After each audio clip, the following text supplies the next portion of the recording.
আসসালামু আলাইকুম। Ladies and gentleman, welcome to our new podcast show.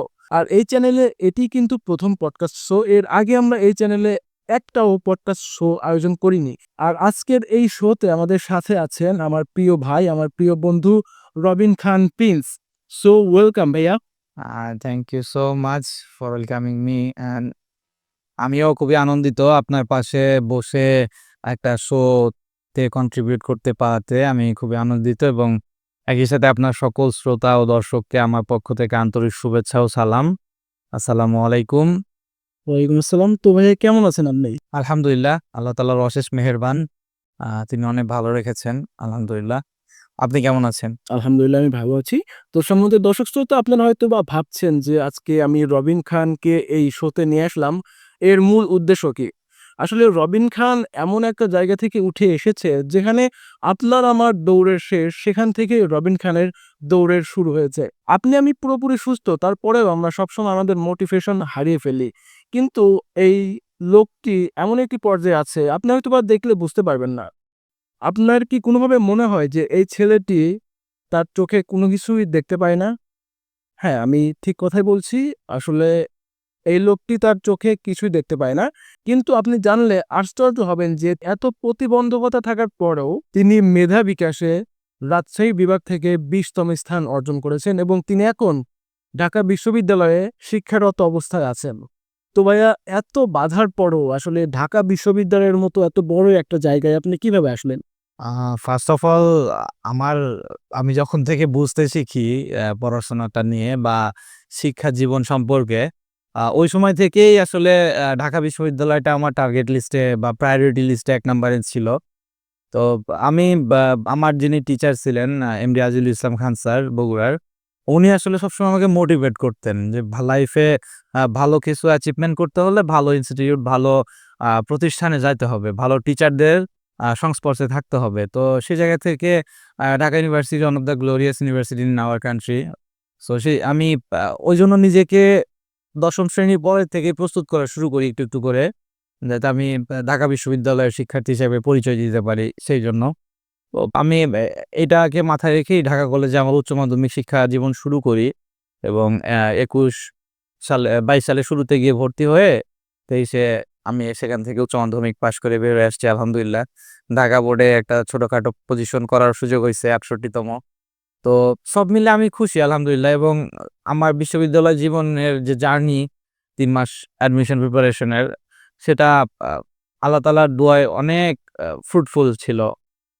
আচ্ছা। তো ভাইয়া, আমরা আসলে শুরু থেকে শুরু করতে চাচ্ছি না। আমরা মাঝখান থেকে শুরু করতে চাচ্ছি।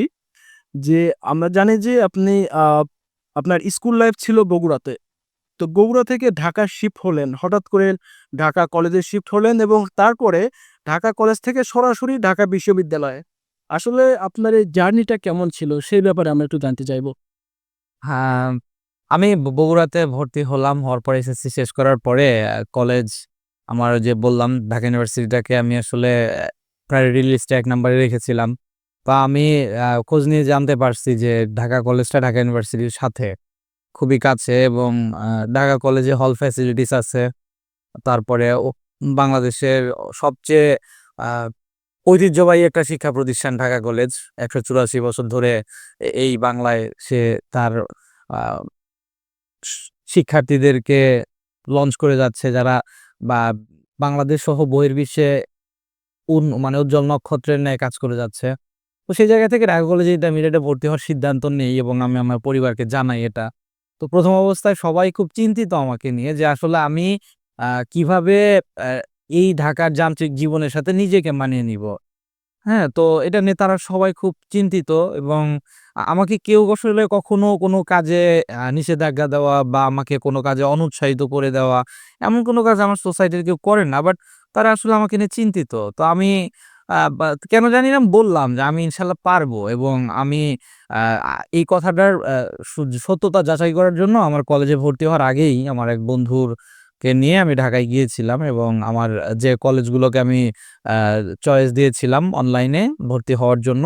সেই কলেজগুলোর ক্যাম্পাসগুলো ঘুরে আসছি। তার আশেপাশে রোড, ট্রাফিক এবং কোন, কোন জায়গা দিয়ে আমি মুভ করব, কোন হলে আমার সিট পড়তে পারে, সম্ভাব্য সেই হলের রাস্তাগুলো আমি সব দেখে এসে বাসায় একটা ওভারভিউ রেজাল্ট দিলাম যে আমি পারবো ইনশাল্লাহ। আমি ভিজিট করে আসছি এবং আমি দেখে মনে হয়েছে আমি পারবো। এবং তারা পরবর্তীতে আশ্বস্ত হয় এবং আমাকে ওখানে যাওয়ার জন্য অনুমতি দেয়। এবং ফাইনালি আমি ঢাকা কলেজে ভর্তি হই ইন্টারমিডিয়েটে এবং সেখান থেকে সফলতার সহিত উচ্চ মাধ্যমিক পর্যায়ে শিক্ষা জীবনটা শেষ করেছি। তো ঢাকা কলেজে ভর্তি হওয়ার পর ১ম একটু অসুবিধা হতো। যেমন রাস্তা ভুল হয়ে যেত। ১ম এ হলে সিট মানে পাইনি। তো বাইরে মেস থেকে আসতে হইতো। দেখা গেছে যে আমাকে উঠতে হবে যে বাসে, আমি ওই বাসে না উঠতে আরেক বাসে উঠে গেছি। যেহেতু বাসের নামগুলো লেখা পড়াটা আমার জন্য কষ্টকর, অসম্ভব। তো যার ফলে অনেক সময় ভুল হয়ে যায়। আবার দেখা গেছে সায়েন্স ল্যাবরেটরি মোড়ে নেমে আমার যেতে হবে বাম দিকে, আমি চলে গেছি ডান দিকে বা সামনে চলে গেছি। ওখানে ভুল হয়েছে। বাট এটা ওই ১ম ২-১ দিন, এরপরে ঠিক হয়ে গেছে। এখন আপনাকে আমরা গুরুত্বপূর্ণ কয়েকটি প্রশ্ন করব। ১ম প্রশ্ন যেটি সেটি হচ্ছে যে জীবনের কোন পর্যায়ে আপনি মোটিভেট হওয়া শুরু করেছেন? আমার জীবনটা আসলে ২ টা পার্টে বিভক্ত। তো 2nd পার্টটা শুরু হয় ২০১৫ সালের মাঝামাঝি সময় থেকে। আমি যখন থেকে আমার দৃষ্টিশক্তি হারাই। তো এরপরে আমি আসলে আমার দৃষ্টিশক্তি চলে যাওয়ার জন্য আমি কখনো কান্নাকাটি করিনি বা মন খারাপ হয়নি। স্টিল নাও এখনো হয় না। এবং আমি খুব সুন্দর করে বলতে পারি প্রাউডলি যে আমি একজন ভিজুয়ালি ইম্পেয়ার্ড বা ভিজুয়ালি চ্যালেঞ্জড বা স্পেশালি এবলড পারসন। আমার এটাতে কোনো সংকোচ নেই। কারণ আমি সে সমাজের সবকিছুতে কন্ট্রিবিউট করছি, যাতে একজন স্বাভাবিক সুস্থ মানুষ কন্ট্রিবিউট করে থাকে। দ্যাটস ওয়াই আমি মানসিকভাবে এই দিকটা নিয়ে কখনো ভাবি না যে আমার একটা সক্ষমতা নাই। হ্যাঁ? তো এখন আমি মোটিভেট হওয়া শুরু করি ২০১৭ তে আমার যখন শিক্ষা জীবন নতুন করে শুরু হয়। আমার যিনি টিচার ছিলেন শুরুতে বললাম এমডি আজিজুল ইসলাম খান। উনি আসলে কোনো একভাবে আমার ভিতরে সেই প্রদীপটি জ্বালিয়ে দেয় যে যেটা আমাকে এখনো পর্যন্ত এগিয়ে নিয়ে যাচ্ছে। উনি অনেক সুন্দর করে বলতেন, সব বিষয়গুলোকে ইভ্যালুয়েট করতেন এবং আমি ১ম বার ওখানে এসে ফিল করি যে ভালো পড়াশোনা করলে লাইফে ভালো কিছু করা সম্ভব এবং এজ এ ভিজুয়াল ইম্পেয়ার্ড হিসাবেই ভালো কিছু করা সম্ভব। আমাকে ভালো কিছু করার জন্য সুস্থ স্বাভাবিক হইতে হবে এমন কিছু না এবং সুস্থ স্বাভাবিক হওয়াটা ম্যান্ডেটরি না ভালো কিছু করার জন্য। এটা আমার ওইখানে ফিল হয় এবং আমি ওই সময় থেকেই মোটামুটি পড়াশোনা শুরু করি। আর যাত্রার শুরুটা ওইখানেই। ২০১৮ সালে জেএসসি পরীক্ষা দিলাম পুনর উচ্চ বিদ্যালয় জয়পুরহাট কালাই থেকে। সেখান থেকে মোটামুটি আমি গোল্ডেন পেপে হয়ে গেছিলাম। তো আলহামদুলিল্লাহ ওই রেজাল্টটা আমাকে সবচেয়ে বেশি মোটিভেট করছে ভালো কিছু করার জন্য। যদি রেজাল্টটা অন্য কিছু হইতো তাহলে হয়তোবা আমি আ বা আরো একটু পিছিয়ে থাকতাম আম মানসিকভাবে। কিন্তু ওই রেজাল্টটা আমাকে অনেক বেশি মোটিভেট করেছে এবং পরবর্তীতে যে এসএসসি রেজাল্টটা আপনি একটু আগে অ্যানাউন্স করলেন, ২০তম স্থান রাজশাহী বোর্ডে। এটা আমাকে আসলে মোটিভেশনের সর্বোচ্চ পর্যায়ে নিয়ে গেছে এবং আল্টিমেটলি আমি মনে করি যে আমার স্কুল জীবনের এই দুটো ছোট সাফল্য আসলে আমাকে আজকে রবিন খান হতে সবচেয়ে বেশি সহযোগিতা করেছে। আচ্ছা, যেহেতু আপনি বলেছেন যে আপনি একটা সময় অন্ধ ছিলেন না। আপনি আর ৫ জন স্বাভাবিক মানুষের মতোই সবকিছু দেখতে পেতেন। তো যেহেতু তারপর আপনার এই সমস্যাটা হয়েছে, তো আজকের এই পর্যায়ে আসতে অবশ্যই আপনার অনেক প্রতিকূল পরিবেশের সাথে যুদ্ধ করতে হয়েছে। তো এখন আমার প্রশ্ন হচ্ছে, এই পর্যন্ত আসার পথে আপনার কি প্রতিকূলতা এসেছে? আ ফার্স্ট অফ অল আমি আমার যখন নতুন করে শিক্ষা জীবন শুরু করি, somehow আমি আমার প্রিভিয়াস জীবনে পড়ে আসা আ টপিক গুলো মনে করতে পারিনি। তো আমার ব্রেইনে আসেনি। আসলে অনেক অপারেশন, অনেক মেডিসিন, অনেক কাঁচি ছুরির নিচ দিয়ে আমি এসেছি। যার ফলে দেখা গেছে somehow আমার ব্রেইনে আর ওগুলো ছিল না। বাট আমি এগুলো নিয়ে ভাবিনি। আমি নতুন করে পড়াশোনা শুরু করি। ১ম এই আমি যখন ব্রেইল শিখতে যাই তখন আমার কেমন যেন মনে হয় যে বিষয়গুলো কত উদ্ভট। আমাদের ব্রেইল যে বর্ণমালাটা রয়েছে এটা ১ম এ মুখস্থ করতে হয়। দেন এই বর্ণমালাটা আমাদের যে রাইটিং ফ্রেমটা আছে, রাইটিং ফ্রেমে প্রত্যেকটা স্ক্র্যাচ অনুযায়ী বসাইতে হয়। দেন এটাকে হাত দিয়ে টাচ করে রিড করতে হয়। তো এই যে টোটাল প্রসেসটা, আমার এই প্রসেসটা শিখতেই ৬ মাস লেগে গেছে। এবং আমি খুব বেশি স্ট্রাগল ফিল করছি এখানে। বাট আল্টিমেটলি ভিজুয়াল ইম্পেয়ার্ড দের পড়াশোনার জন্য ব্রেইল একমাত্র ব্যবস্থা। যদি আপনি হাত দিয়ে টাচ করে পড়তে চান, নিজে রিড করতে চান কোনো উপকরণ ছাড়া, তাহলে ব্রেইল একমাত্র ব্যবস্থা। যার ফলে আমাকে এটাতে ইউজড টু হইতে হইছে। ১ম প্রতিকূলতা আমি এখানে এসে পাইছিলাম। বাট আলহামদুলিল্লাহ আমার ওই সময় আমি এমন কিছু সিনিয়র ভাইকে পাইছিলাম, আমার টিচারদের পাইছিলাম, যারা খুবই সাপোর্টিভ ছিল এবং আমাকে খুব সহযোগিতা করছে এই বিষয়গুলোতে। দেন হচ্ছে আমি যখন দেখলাম যে ব্রেইল দিয়ে আমি পড়তেছি বাট সেটা আমার অন্য বন্ধুরা মানে চক্ষুষ্মান স্বাভাবিক বন্ধুরা যতটা পড়তিছে আমি ঠিক অতটা পড়ে আগাইতে পারতেছি না। মানে আমি ওদের থেকে অনেক পিছিয়ে থাকতেছি। আমি পড়তেছি বাট ওদের মতো করে না। ওরা হয়তোবা ১ ঘন্টায় ২০ টা পৃষ্ঠা পড়ে ফেলছে। আমি ১ ঘন্টায় হয়তোবা ৫ টা পৃষ্ঠা পড়তে পারতেছি। এই যে এই গ্যাপটা কিভাবে দূর করব চিন্তা ঢুকে গেল। এইটা একটা প্রতিকূলতা আসলো। তখন দেখলাম আমার অনেক সিনিয়ররা তখন মোবাইলে বিভিন্ন কিছু রেকর্ড করে নিয়ে ওগুলো শুনে, শুনে পড়তো। মুখস্থ করত বা থিওরি গুলো সম্পর্কে ধারণা নিত। তো আমিও শুরু করলাম আইটেল একটা ফোন কিনে, বাটন ফোন কিনে মেমোরি কার্ড উঠায়ে সব অডিও বই-টই গুলো যতগুলো আছে সব নিলাম, নিয়ে শুনতেছি এবং দেখলাম যে এবার একটু আগানো যাচ্ছে। ব্রেইলের চেয়েও একটু ফাস্ট হচ্ছে। তো আমি হাত দিয়ে টাচ করে পড়াতে একটু স্লো, যার ফলে আমার অডিওটাতে আমার অনেক প্রেফারেবল মনে হচ্ছে। তখন থেকে অডিওতে শিফট করা, দেন এই পর্যন্ত। পরবর্তীতে ইন্টারমিডিয়েট পর্যন্ত মানে এসএসসি পর্যন্ত সব ধরনের ব্রেইল বই এভেইলেবল ছিল আমার কাছে। বাট আমি ব্রেইল বইয়ের পাশাপাশি অডিও বইটা বেশি প্রেফার করতাম নিজের জন্য। কারণ ওটা অনেক দ্রুত পড়তে আমাকে হেল্প করত। তো ইন্টারমিডিয়েট পর্যায়ে যখন আসলাম তখন ব্রেইল বইও নাই, অডিও বইও নাই। তো সব মিলে একটা মানে জটিল পরিস্থিতি আমার সামনে উপস্থিত হলো। তখন আলহামদুলিল্লাহ আবার এই প্রতিকূলতাটা কাটাতে আমার বন্ধু মহল এগিয়ে আসলো। এবং মানে আমার আজকের রবিন খান হয়ে ওঠার পেছনে আমার যে কয়েকটা প্রধান সিম্বল জড়িত বা যে কয়েকটা মানুষ বা যে কয়েকটা মহল প্রশংসার দাবি রাখে তার মধ্যে একটা হচ্ছে আমার বন্ধু মহল। তো ওরা আসলো এবং আমরা একসাথে গ্রুপ স্টাডি করে আমি আমার ঘাটতিটা পুষিয়ে নিচ্ছি আস্তে, আস্তে এবং আমার টিচাররা আমাকে সবসময় সহযোগিতা করছে। তো মোটামুটি পড়াশোনা করতে গিয়ে এখনো অবধি এই প্রতিকূলতাগুলো আমি পেয়েছি। বাট আলহামদুলিল্লাহ আল্লাহ তাআলা আমাকে ওভারকাম করার রাস্তাগুলোও দেখিয়ে দিয়েছে। আচ্ছা, আমরা আপনার প্রতিকূলতা সম্বন্ধে জানলাম। তো এখন আমরা জানবো আসলে প্রতিকূলতা মোকাবেলার ক্ষেত্রে সমাজ ও রাষ্ট্রের কিরূপ ভূমিকা ছিল? যদি আপনি সেই ব্যাপারে একটু আমাদেরকে কিছু বলেন। আসলে আমি যদি রাষ্ট্র অনেক বেশি আন্তরিক হইতো তাহলে আমার মতো রবিন খান অনেকে বেরিয়ে আসতো। আমরা ঢাকা বিশ্ববিদ্যালয়ে আমার মতো ৯ জন স্টুডেন্ট আমরা ৯-১০ জন স্টুডেন্ট আমরা পড়তেছি। তো সংখ্যাটা আরো অনেক বেশি হইতো। বাট অনেকে আসলে এই প্রতিকূলতাগুলো পার করে আসতে পারে না। এখানে রাষ্ট্র সমাজের দারুণ একটা বিশাল ভূমিকা রাখার দরকার ছিল। আ যেটা রাষ্ট্রর কর্তৃক অনেক কম। যেটা আসলে পর্যাপ্ত না আমাদের জন্য। রাষ্ট্র যে কাজগুলো করতে পারে মূলত, সেগুলো হচ্ছে আমাদের এই যে পড়াশোনার যে এলিমেন্টস গুলো, এগুলো জোগাড় করে দেওয়া। আমাদের পড়াশোনার যে ব্যয়, ব্রেইল একটা বই বানানো অনেক ব্যয়বহুল বিষয়। বাট রাষ্ট্র যদি আন্তরিক হয়, সরকার যদি আন্তরিক হয়, তাহলে অনার্স পর্যায়ে আমার যে কোর্সগুলো আছে, আমি প্রত্যেকটা কোর্সের বই, একটা স্বাভাবিক বই নীলক্ষেত বই বাজার থেকে কিনতে গেলে ৳১,০০০-১,২০০ লাগবে। ওই সেম বইটা যখন আমি ব্রেইলে কনভার্ট করে কিনতে যাব তখন সেটা অনেক টাকা হয়ে দাঁড়াবে। তো আমরাও যেন ওই ৳১,০০০-১,২০০ দিয়ে একটা ব্রেইল বই পেয়ে যাই, এটা এনশিওর করাটা রাষ্ট্রীয় দায়িত্ব। তো এই ধরনের কাজগুলো যখন রাষ্ট্র করবে তখন দেখবেন আমাদের এই জনগণদের মধ্যে থেকে অনেক জ্ঞানী বের হয়ে আসতেছে, অনেক মেধাবী বের হয়ে আসতেছে। এটা আসলে এখনো পর্যন্ত আমাদের দেখা যায়নি। সরকার আ মাধ্যমিক পর্যায় পর্যন্ত সকল বই সরবরাহ করে থাকে বিনামূল্যে। কিন্তু আমাদের শিক্ষা ব্যবস্থা তো শুধু মাধ্যমিক পর্যন্ত না। উচ্চ মাধ্যমিক আছে, স্নাতক আছে, স্নাতকোত্তর আছে। এরপর আরো অনেক পড়াশোনার অনেক কোর্স আছে প্রফেশনাল। তো এগুলোতেও যেন ব্রেইল বই বা উপকরণ নিশ্চিত করা হয়। এটার দায়িত্ব কিন্তু রাষ্ট্রের। আমি চাইলে অ্যাজ এ নাগরিক হিসেবে এটা ফুলফিল করতে পারব না।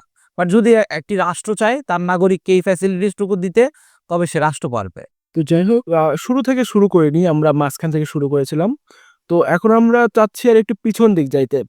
আমরা জানতে চাচ্ছি যে আপনার শৈশবটা কেমন ছিল? অথবা আপনার আপনার যে শৈশবটা সেটা আপনি কিভাবে কাটিয়েছেন?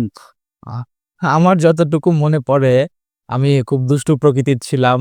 আ আ সে সময় প্রচুর দৌড়াদৌড়ি করতাম, পুকুরে গোসল করা ছিল। এরপরে মানে খেলাধুলা করতাম, স্কুলে যাইতাম। ওই সময় যেয়ে সকালে গিয়ে বসতাম, ক্লাস শেষ হইতো। দৌড়িয়ে বাসায় চলে আসতাম। ব্যাগটা রেখেই ব্যাট বল নিয়ে বের হয়ে যাইতাম। তো গিয়ে ওই ইটের ভাটাতে বা ফাঁকা জমিতে বসে আমরা সবাই খেলতাম। আ আমার বয়সী সেই সময় অনেকের সাথে মারপিট হইতো। মানে ছোট সময়ে বা ওই বয়সে যতটুকু যেভাবে করা যায়। তো আ শৈশবটা দারুণ ছিল। আমি সবার মতোই আমিও যদি কখনো সুযোগ পাই আবারও শৈশবে ফিরে যেতে চাই। বাট ভালো ছিল। মেমোরেবল একটা শৈশব ছিল আমার। এখন আমি যে প্রশ্নটা করতে চাচ্ছি, এই প্রশ্নটা আপনার জন্যও যেমন এই প্রশ্নের উত্তর দেওয়া দুঃখজনক অথবা বেদনাদায়ক, ঠিক তেমনি আমার ক্ষেত্রেও একই। কিন্তু আমি আমার অডিয়েন্সের জন্য আসলে প্রশ্নটা করতে চাচ্ছি যে, আপনি যে চোখের দৃষ্টিশক্তি হারিয়ে ফেলেছেন, আসলে কিভাবে কিভাবে এই ঘটনাটি ঘটলো? তো সেই বিষয়ে আমি একটু জানতে চাই ভাইয়া। আ আমি যতটুকু জেনেছি আমার যখন ১ বছর বয়স তখন আমার বাম চোখ দিয়ে কোনো একটা প্রবলেম হয় এবং সেই প্রবলেমটা হওয়ার কারণে বাম চোখের একটা অপারেশন মেবি করান উনারা ডাক্তাররা। দেন এরপরে আমি যখন স্পানিয়া ইসলামিয়া আই হসপিটাল ফার্মগেট ঢাকাতে যাই ট্রিটমেন্ট নেওয়ার জন্য, উন্নত চিকিৎসার জন্য, তখন সেখান থেকে তারা জানায় চিকিৎসাটা ভুল ছিল। তো যাই হোক আমার বাম চোখটা ওই সময় নষ্ট হয়ে যায়। তো আমরা ইসলামিয়া ইস্পাহানিয়া হসপিটালের পরামর্শে বাম চোখটা উঠায়ে ফেলানো হয় এবং উঠায়ে ফেলে সেখানে ওই ব্রেন থেকে আসা নার্ভের রাস্তাটা বন্ধ করে দেওয়া হয়। একটু মাংস দিয়ে আরকি বন্ধ করে দিয়ে ব্যাস তখন থেকে আমি এক চোখ দিয়েই দেখতাম এবং আমার যখন থেকে বুঝ হয় বা আমি যখন থেকে বুঝতে শিখেছি, ওই সময় থেকে আমি এক চোখ দিয়েই দেখতাম, ডান চোখ দিয়ে দেখতাম। তো আমার আনফরচুনেট বাইক স্টান্ট বা সাইকেল স্টান্টের প্রতি একটা আকর্ষণ ছিল ওই সময় এবং আমি আমার নিজস্ব কোনো সাইকেল বা বাইক না থাকলেও আমি যদি কখনো চালানোর মতো কোনো বাইক বা সাইকেল পেতাম তখন স্টান্ট প্র্যাকটিস করতাম টুকটুক করে। খুব প্রো লেভেলের ছিলাম বিষয়টা এমন না, বেসিক বাট ভালো লাগতো দেখে করতাম। আচ্ছা। তো এরকমই একদিন প্র্যাকটিস সেশন শেষ করে ফিরতিছিলাম। ফিরতি পথে আমার বাড়ির পার্শ্ববর্তী এক অঞ্চলের রাস্তার উপরে আমার সামনের চাকাটা স্লিপ করে এবং স্লিপ করাতে আমি রাস্তার উপর পড়ে যাই। পড়ে গিয়ে আমি আমার ডান চোখের ঠিক নিচে এই জায়গাটাতে একটা আঘাত পাই। আঘাতটা পাওয়ার ফলে আমার রেটিনার কর্নিয়ার মাঝখানে বিশাল একটা ধাক্কা লাগে এবং সেইখান থেকেই পরবর্তীতে 2014 এই অ্যাক্সিডেন্টটা হয়। তখন আমি ক্লাস 6 এর স্টুডেন্ট। আস্তে, আস্তে 2015 এর মধ্যে আমার চোখের যে ভিশন পাওয়ার সেটা একদম 0 হয়ে যায়। এবং আমি সর্বশেষ ৩-৪ টা অপারেশন মানে আম আ ৩-৪ টা না অলমোস্ট ৮ টা অপারেশন ইসলামিয়া ইস্পাহানিয়া হসপিটালে করছি আরকি। তো ইস্পাহানিয়া হসপিটালের ট্রিটমেন্ট নেওয়া অবস্থাতে আমার আসলে দৃষ্টিশক্তি সম্পূর্ণ চলে যায় এবং পরবর্তীতেও বেশ কিছুদিন ট্রিটমেন্ট নিয়েছিলাম ওখানে। বাট এরপরে আসলে আর এনার্জি হয় নাই ট্রিটমেন্ট নেওয়ার। তো তখন থেকে আসলে এরকম। তো ভাইয়া আমরা আসলে এতক্ষণ পর্যন্ত অনেক প্রশ্ন করে ফেলেছি।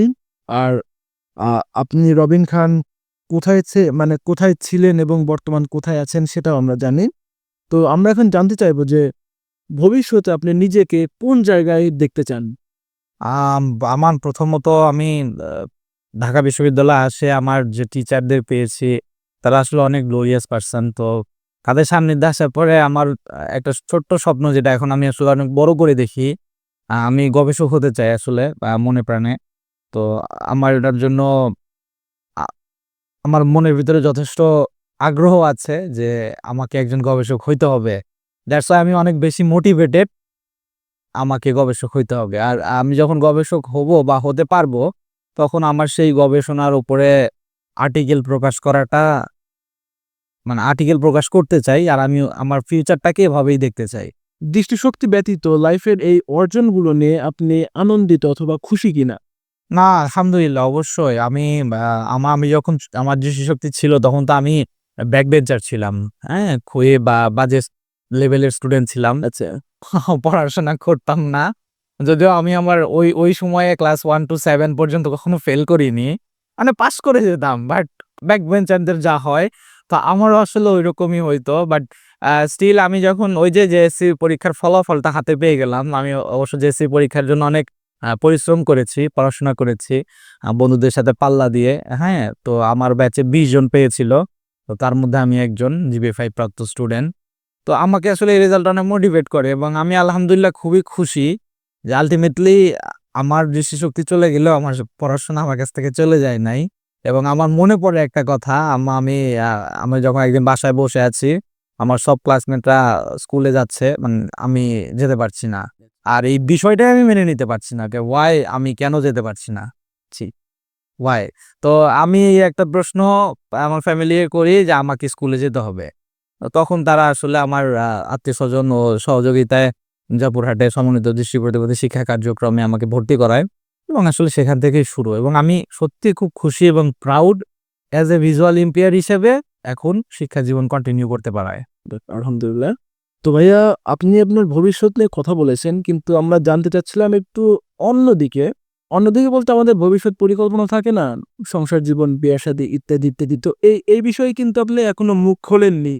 তো আপনার মুখ না খোলার কারণটি জানাবেন এবং আপনার ভবিষ্যৎ অর্থাৎ আপনার সংসার জীবন, বিয়ে-শাদী এইগুলো নিয়ে আপনার পরিকল্পনা কি সেটা একটু জানাবেন প্লিজ। আসলে এখনো কোনো পরিকল্পনা করাই হয়নি এই বিষয়ে। দ্যাটস ওয়াই খুব বেশি কিছু বলার নেই। তবে আমি আশা করি এমন কাউকে যে আমাকে বুঝবে। আর হয়তোবা আ আমি শুধু তাকে ভিজুয়ালাইজই করতে পারবো না, এতটুকুই। এই এতটুকু না পাওয়া মেনে নিয়ে যে আমাকে অ্যাকসেপ্ট করতে পারবে, আমি আসলে এমন কাউকেই চাই।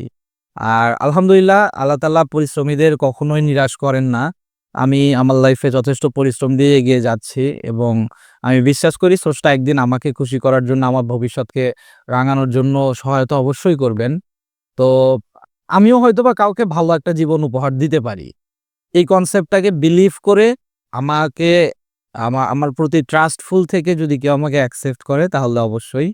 বাট এখনো এই বিষয় নিয়ে খুব বেশি প্ল্যান করিনি।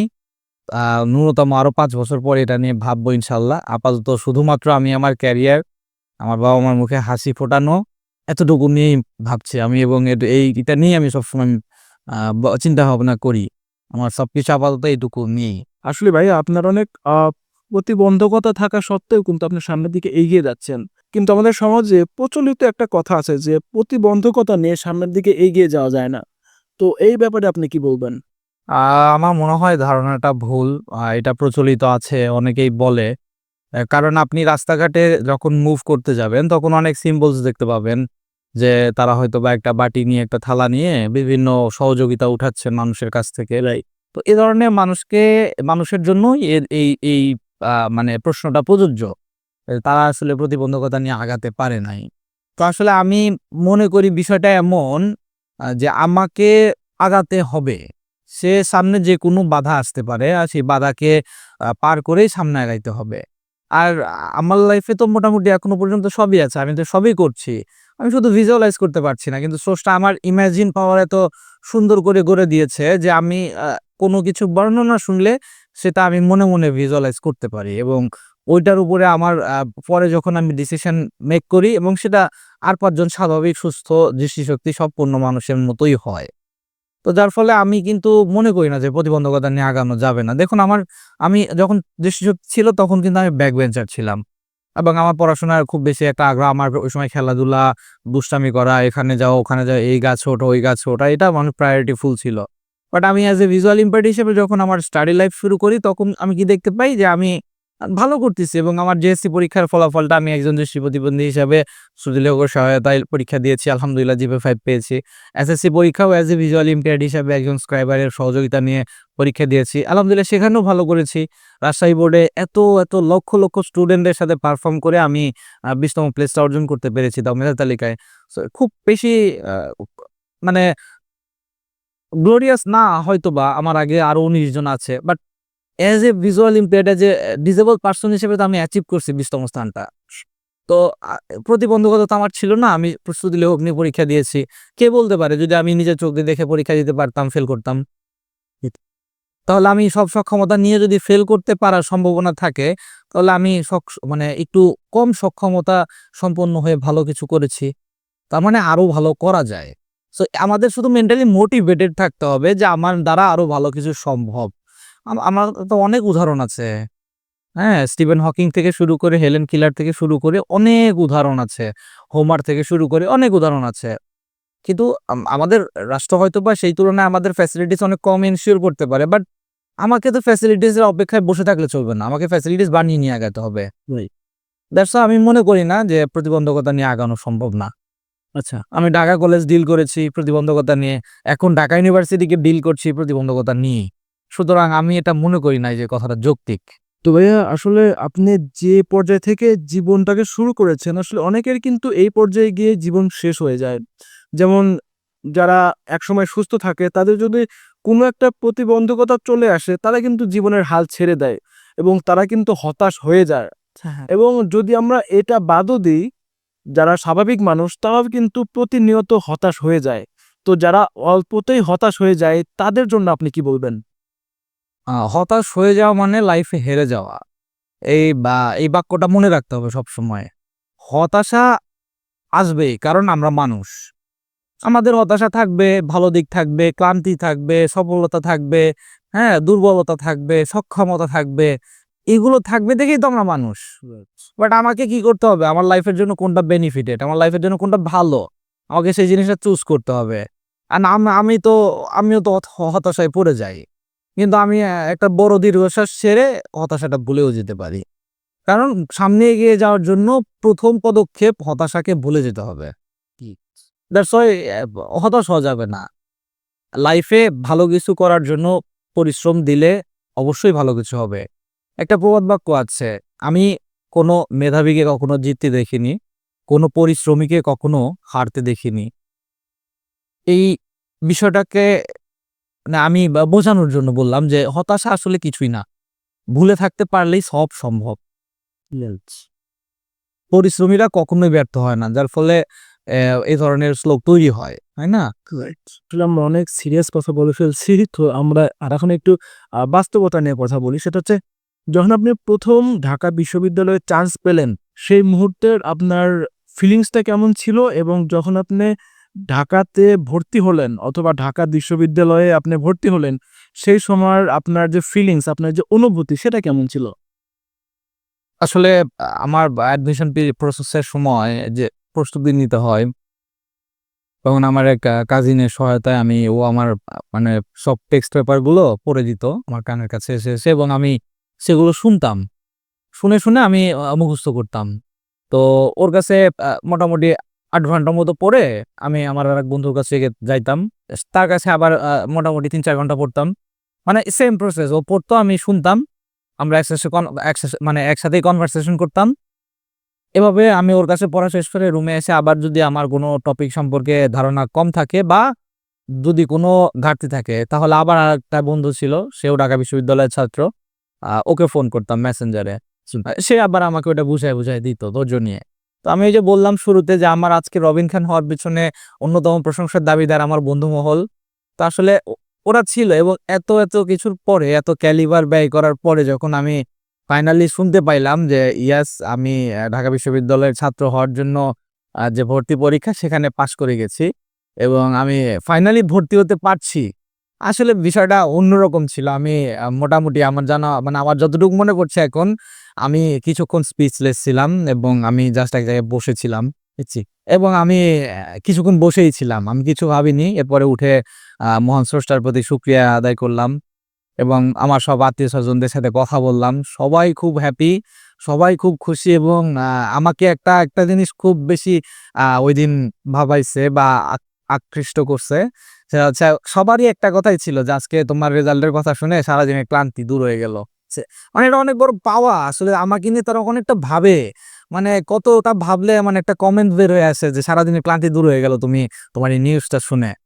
তো এটা আসলে অনেক বড় অ্যাচিভমেন্ট ফর মি। আমি আলহামদুলিল্লাহ আমি খুশি আসলে। মানে ওই ফিলিংটা হয়তোবা এক্সপ্লেইন করে বোঝানোটা টাফ। বাট আমি সত্যি ওই সময় আমার জীবনের অন্যতম সেরা একটা মুহূর্ত কাটিয়েছি। আমি যখন এই নিউজটা শুনেছি যে ইয়েস, আমি সুযোগ পাচ্ছি শেষ পর্যন্ত ভর্তি পরীক্ষায় সবগুলো সেক্টরে পাস করে আ ঢাকা বিশ্ববিদ্যালয়ের একজন ছাত্র হিসেবে ভর্তি হওয়ার সুযোগ পাচ্ছি। এখন যে প্রশ্নটা করব, এটা আসলে করা উচিত না। তারপরেও মানে আমি প্রশ্নই করব। কারণ আপনি যেহেতু আমার ভাই, আমার সিওর। আপনাকে কিন্তু ১ম আলোতে ডাকা হয়েছিল। তো সেখানেও কিন্তু আপনি এইরকমই সাক্ষাৎকার দিয়েছেন। হ্যাঁ। তো সেইখানকার সাক্ষাৎকার এবং এইখানকার সাক্ষাৎকার এই ২ টার মধ্যে তফাৎ কি? আ বা প্রথমত ১ম আলোর প্রোগ্রামটা আমার লাইফের ১ম লাইভ প্রোগ্রাম ছিল। আমি আসলে ওইভাবে জানতাম না যে ওইখানে অন স্ক্রিন লাইভ করা হবে। তো আমি আসলে কোনো প্রস্তুতি নিয়ে যাইনি। তবে আলহামদুলিল্লাহ উনি ওখানকার যিনি হোস্ট ছিলেন আপু অসাধারণ ছিলেন। উনি আমার সাথে একটু গল্প করে আমাকে বেশ ইজি করে নেয় এবং আমার লাইফের ওটা ফার্স্ট শো ছিল এবং আলহামদুলিল্লাহ খুব ভালো ছিল এবং এটা আরো বেশি ভালো কারণ এখানকার যে হোস্ট সে হচ্ছে আমার আপনা ভাই। যার ফলে এটা অনেক বেশি আনন্দের এবং আশা করি আমাদের এই আজকের বলা কথাগুলো অনেক মানুষ শুনবে এবং শুনে কিছু বুঝবে এবং শেখার চেষ্টা করবে। একই সাথে আ যাদের যারা যে শ্রোতাদের সন্তান রয়েছে তাদের উদ্দেশ্যে বলা, মা-বাবার পর্যাপ্ত যত্ন সন্তানের ব্রাইট ভবিষ্যৎ করার পেছনে সবচেয়ে বড় ভূমিকা রাখে। আমার বাবা-মা কিন্তু আমাকে কখনো ডিমোটিভেট করে নাই। কোন সিদ্ধান্ত আমার উপরে জোরপূর্বক চাপিয়ে দেয় নাই বা আমাকে কোনো সিদ্ধান্ত নিতে বাধা প্রদান করে নাই। তো অনেকেই শুনবে, তাদের সকলকে আবারও শুভেচ্ছা যারা শুনছেন, এবং আমাদের ভাইয়ার পাশে থাকবেন সবাই। হ্যাঁ, অনেক রবিন খানকে দেখতে পাবেন এই চ্যানেলে আপনারা পাশে থাকলে। এমন রবিন বাংলাদেশে অনেক আছে, আমি একা নই। সবাই আসবে ইনশাল্লাহ পর্যায়ক্রমে। তো ভাইয়া, আপনি যে সেকশনে কাজ করছেন, আপনি এই সেকশন থেকে কাদের জন্য কাজ করতে চান? আমার প্রথমত আমার সাবজেক্টটা সমাজ কল্যাণ ও গবেষণা। তো আমাদের অ্যাজ এ সোশ্যাল ওয়ার্কার হিসেবে প্রথম দায়িত্বই সমাজের আ প্রত্যেক শ্রেণী পেশার মধ্যকার বিভেদ ভুলে সবাইকে সুশৃঙ্খল গড়ে তোলা, সবাইকে নিজ, নিজ জীবন সম্পর্কে ধারণা দিয়ে তাদেরকে মোটিভেট করে ভালো কিছু করার জন্য এগিয়ে নিয়ে যাওয়া। তো আমি কাজ করতে চাই আসলে। আমি লাইফে যখন আমার শিক্ষা জীবন শেষ হয়ে যাবে, আমি বাংলাদেশের প্রতিবন্ধী সমাজকে নিয়েই কাজ করতে চাই। কারণ আমি এখান থেকে উঠে এসেছি, আমি জানি প্রতিকূলতাগুলো, আমি জানি প্রতিবন্ধকতাগুলো, এবং আমি আসলে এগুলো নিয়েই সংস্কারমূলক কাজ করতে চাই। আমি যে ফ্যাসিলিটিস গুলো পাইনি, আমি মনে করি এই ফ্যাসিলিটিস গুলো একজন মেধাবী যদি পায়, তাহলে তার প্রতিবন্ধকতাগুলো হাইলাইট হবেই না, বরঞ্চ তার মেধাগুলোই হাইলাইট হবে। সো আমি সেই ফ্যাসিলিটিস গুলো এনশিওর করতে চাই।